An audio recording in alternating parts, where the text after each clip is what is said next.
America का ये चुनाव के बारे में ऐसा कहा जा रहा है कि आबादी की संख्या के हिसाब से 2 शताब्दियों में सबसे ज़्यादा मतदान दिया गया है। और आप जितना भी ऑनलाइन देखें तो इसके कई पहलू आपको सामने नज़र आएंगे। तो हम आपके साथ इनसे कुछ पॉइंट्स शेयर करेंगे। सबसे बड़ी बात ये मानी जा रही है कि यूएस में चुनाव करने के ढंग से विजेता किसे कहा जाता है। यूएस में जो दल 270 सीट्स या उससे भी ऊपर जो जीतती है उसे विजेता कहा जाता है। लेकिन इसमें एक ट्विस्ट है और वो फिसलने की बात ये होती है कि अगर कोई कैंडिडेट मतलब मान लो 45% वोट्स ले आता है तो और दूसरा जो उसके विपक्ष में है उसने 55% वोट्स ला दिए, तो वो 45% जो वोट्स उसने लिए हैं वो बेकार हो जाते हैं, वो ज़ीरो पे आ जाते हैं।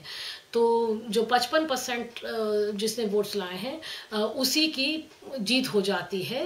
और उसके कारण से जो 55 सीट्स अगर कैलिफोर्निया में जैसे होते हैं तो वो होता है कि उतनी मेहनत करने पे भी लगेगा कि मतलब वो जो पहला जो कैंडिडेट है कि उसको कोई शेयर नहीं है या लोग उस तरह का व्यू पॉइंट नहीं रख रहे हैं, लेकिन ऐसा नहीं होता है। तो इसके कारण से ये भी लोग कहते हैं कि मान लो कि बहुत कम मात्रा से जो है कोई कैंडिडेट जीत सकता है। जैसे पिछले इलेक्शन में डोनाल्ड ट्रंप के साथ हुआ कि वो बहुत कम मात्रा से जीते हिलरी क्लिंटन से और उसी में वो गद्दी पे आ सके।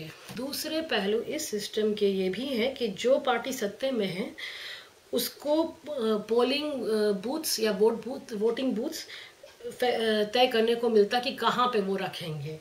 तो जो उस पार्टी को सूट किया वो वहाँ पे वोटिंग बूथ रखता है। तो अगर उसे लगा कि मेरी तो यहाँ पे कोई वोटरशिप नहीं है या मुझे वोट देने वाले लोग नहीं वहाँ पे मिलने वाले हैं, तो मैं यहाँ पे क्यों वोटिंग बूथ रखूँ, तो उससे अच्छा है कि मैं हटा ही दूँ। तो ऐसे भी इन लोगों को अधिकार होता है। और देशों में थोड़ा सा इसमें फ़र्क रहता है, जहाँ पे जनरली क्या होता है कि सरकार जो है क्या करेगी कि एक अलग से कमीशन बैठाती है जो तय करती है कि कहाँ पे ये वोटिंग बूथ्स रखे जाएंगे। ऐसे पार्टीज ये भी कर सकते हैं कि ऐसे जगह पे वो वोटिंग बूथ्स रख दें जहाँ पे लोग वोट दे ही ना सकें, क्योंकि उनको गाड़ी की सुविधा शायद ना हो और कोई बस भी वहाँ से नहीं गुजरती हो, तो वो पहुँचेंगे कैसे।